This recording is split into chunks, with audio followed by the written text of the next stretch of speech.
Last year I turned 20 and moved to a lively coastal city to attend university. I was living alone, and before the classes started, I didn't know anyone around. So I downloaded a dating app to meet new people. Soon enough, I matched with a guy who seemed nice, and we agreed to meet at a bar near the beach. We decided to meet by sunset, and it was a kinda cold night for the city standards. I took the bus to the beach, but as everything in the city was still new to me, I missed my stop. I got off the bus in a quiet neighborhood. I am really into Buddhism, and I took that occasion lightly, too lightly, I would say now. Using Google Maps, I saw that the beach was just a few blocks away, and I decided to walk there. Suddenly, out of nowhere, I heard a voice right behind me. Keep walking. The voice was cold and clear. I froze. It was a bizarre feeling because until that point, I hadn't noticed anyone around. Whoever was behind me sneaked his way around me in absolute silence.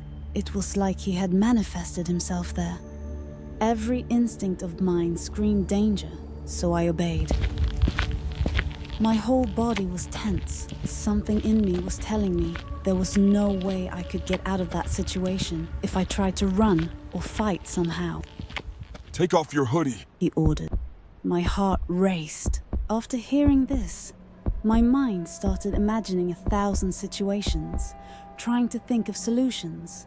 But I really felt as if someone had a gun to my head. I really felt that guy could end my life if he wanted.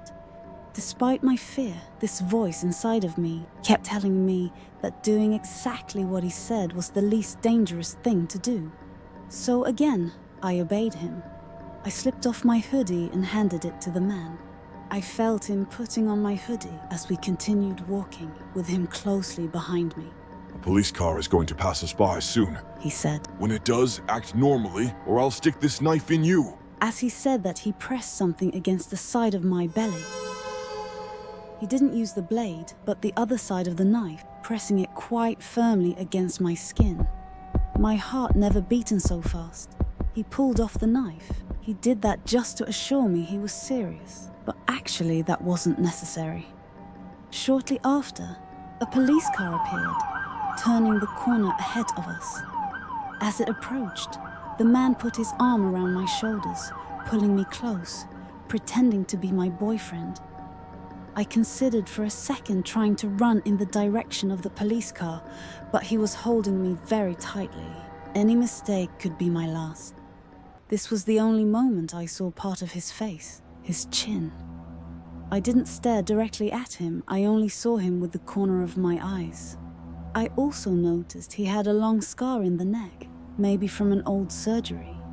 The police car passed by slowly, and I could feel the man's tension through his grip.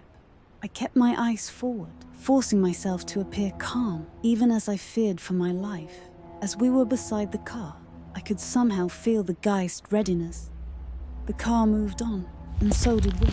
He turned his face to check if the police had already gone away, and at that point, I was begging the universe for this guy to just let me go.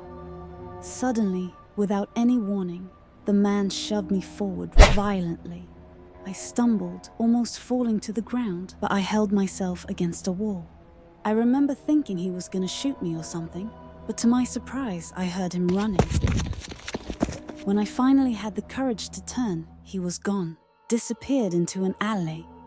Shaken, I made my way to the beach, which is a more crowded place.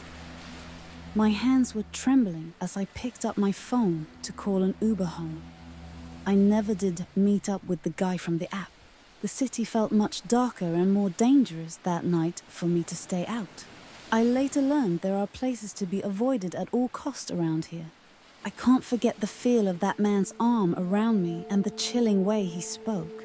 My friends tell me I'm lucky the guy only used me as a disguise. I wonder what he had done before finding me to be running from the police.